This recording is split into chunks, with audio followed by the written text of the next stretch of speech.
जहां तक मनरेगा से सवाल है, ये तो मैं समझता हूं कि ये महात्मा गांधी जी का नाम ही मिटाना चाहते हैं। बात तो करते हैं महात्मा गांधी जी की, खादी पे तस्वीरें भी दिखाते हैं, आपको याद हो ना, चरखा, लेकिन चक्रव्यूह चलाते हैं। और ऐसा चक्रव्यूह चलाते हैं, मतलब मैं पूछना चाहता हूं, महात्मा गांधी मनरेगा ऐसी एक स्कीम थी जो गरीब लोगों के लिए थी। आपको याद होगा कि कोविड के वक्त इतनी काम आई है इसके, ना स्कीम होती तो बड़ी प्रॉब्लम हो जाती। तो इसी से तो जो पावर्टी है, जो गरीबी है, उसको गरीब लोगों को कुछ राहत मिली। और इसमें जो स्कीम है, इसमें 57% स्कीम में जो लेबर है वो महिलाओं की है। 57% महिला काम करके पैसा कुछ कमाती थी ताकि थोड़ा सा अपनी अर्निंग, उनके घर में जो उनका पैसा जरा मिल जाए उनको। 57%। और तमिलनाडु जैसे जगह पे तो 80% थी। और मुझे आज भी याद है, इसका भी ये राजनीतिक दुरुपयोग करते हैं।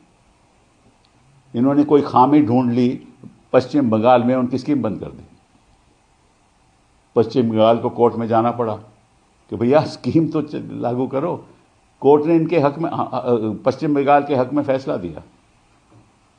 अभी तक लागू हुई है नहीं, मुझे नहीं जानता, लेकिन ये तो है कि एक तरफ तो ये महात्मा गांधी की स्कीम को खत्म करना चाहते हैं, और ये भी अब सीजनल हो गया, डिस्क्रेशनरी हो गया, ये राइट्स बेस्ड स्कीम नहीं रही अब। और सबसे जो दुख की बात यह है कि इस स्कीम के अंतर्गत केंद्र सरकार की जो कंट्रीब्यूशन है वो 90% थी, मटेरियल के ऊपर और लेबर के ऊपर 90%। और जो राज्य सरकार थी उसकी कंट्रीब्यूशन 10% थी। तो इन्होंने कहा कि अब स्कीम जो होगी उसमें जो केंद्र की कंट्रीब्यूशन होगी वो केवल 60% होगी और राज्य सरकारों की कंट्रीब्यूशन 40% होगी। राज्य सरकारों के पास तो पैसा ही नहीं है, तो स्कीम कहां से लागू करोगे?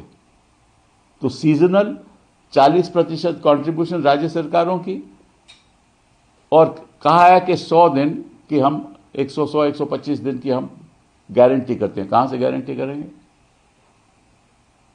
और पंचायत तय करेगी। मतलब कि मतलब इस देश में गरीब के लिए तो कोई कुशन है नहीं ना। बाकी देशों में जब गरीब को, मतलब कि बेरोजगार हो जाए कोई, तो उनको डोल मिलता है, सरकार ही पैसा देती है। यहां वो कुशन तो है नहीं। ये एक ऐसी स्कीम थी जहां थोड़ा बहुत कुशन था, वो भी इन्होंने खत्म कर दिया।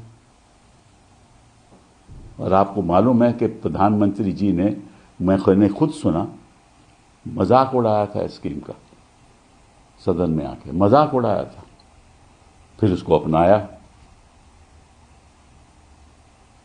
जी राम जी की क्या बात करते हैं, हर बात पे राम। अरे राम के आदर्शों पे चलो, नाम के वास्ते नाम नहीं लो। जो सरकारें गिराता है, जो प्रदूषण के बारे चर्चा नहीं करता है, उसको राम से क्या ताल्लुक है? ये तो दूसरी बात हो गई। और तीसरी बात वो है अपनी न्यूक्लियर एनर्जी। उसकी भी कहानी सुन लीजिए आप।